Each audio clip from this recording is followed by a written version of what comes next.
Pada Senin 22 April 2024, Mahkamah Konstitusi menggelar babak pemungkas sidang perselisihan hasil pemilihan umum atau sengketa Pilpres 2024.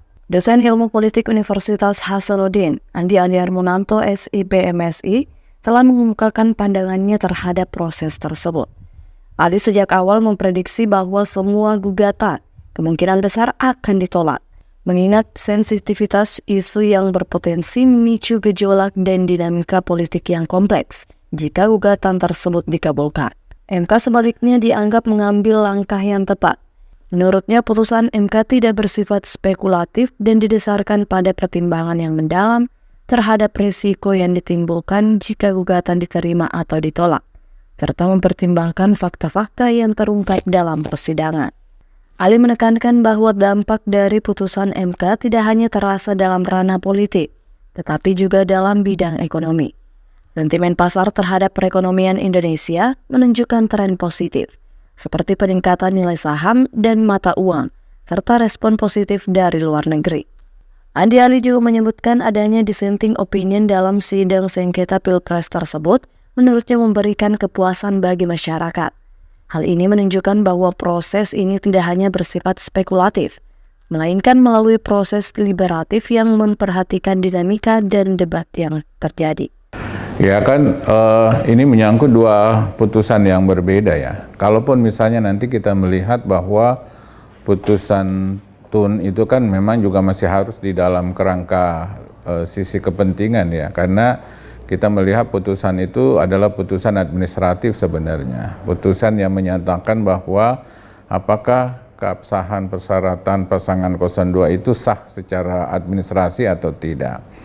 Nah, itu tentu akan melalui sebuah proses. Nah, proses itu ya tentu saja itu yang dalam pertimbangan mahkamah menyatakan bahwa sebenarnya apa yang dinyatakan, apa yang dilakukan oleh pasangan 01 dan 03 itu dianggap sudah melepaskan haknya sebenarnya.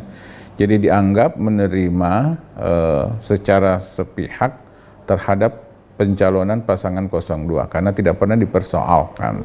Kalaupun kemudian dipersoalkan belakangan, sebenarnya itulah yang kemudian nanti akan menjadi perdebatan lagi kembali. Sehingga kemudian menurut saya, karena putusan mahkamah sudah terjadi, kemudian pasangan nomor 1 dan 03 juga sudah menerima hasilnya, ya tentu ini akan, bagi saya sebenarnya ini akan menjadi bahan evaluasi mendasar di dalam sisi pelaksanaan penyelenggaraan pemilu, tidak hanya pada penyelenggara, tetapi juga pada pengawasan dan juga tentang mekanisme penindakan pemilu itu sendiri. Pakar Hukum Tata Negara dari Universitas Hasanuddin Profesor Aminuddin menjelaskan dinamika yang terjadi dalam putusan sengketa Pilpres 2024. Ia mengungkapkan pengajuan sengketa Pilpres ke Mahkamah Konstitusi harus didasarkan pada dasar yang kuat untuk kemudian diajukan sebagai tuntutan atau petitum. Kalau kita lihat sebenarnya untuk bisa memahami dan mengetahui apakah sebuah permohonan pengajuan di dalam proses sengketa Pilpres ke Mahkamah Konstitusi itu bisa dilihat dari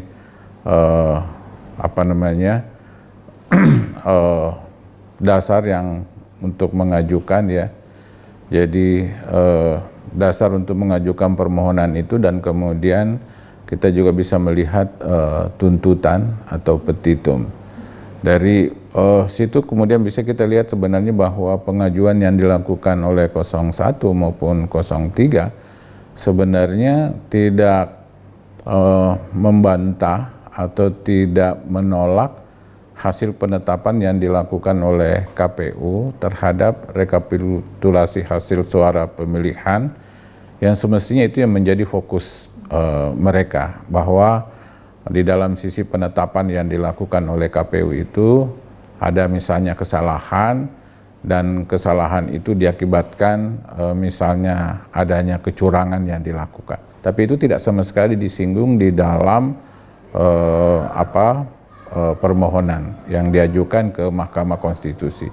Justru yang mereka persoalkan adanya cawe-cawe oleh Presiden, dan yang kedua karena adanya bantuan sosial yang menurut mereka turut memberi pengaruh besar pada keterpilihan pasangan 02.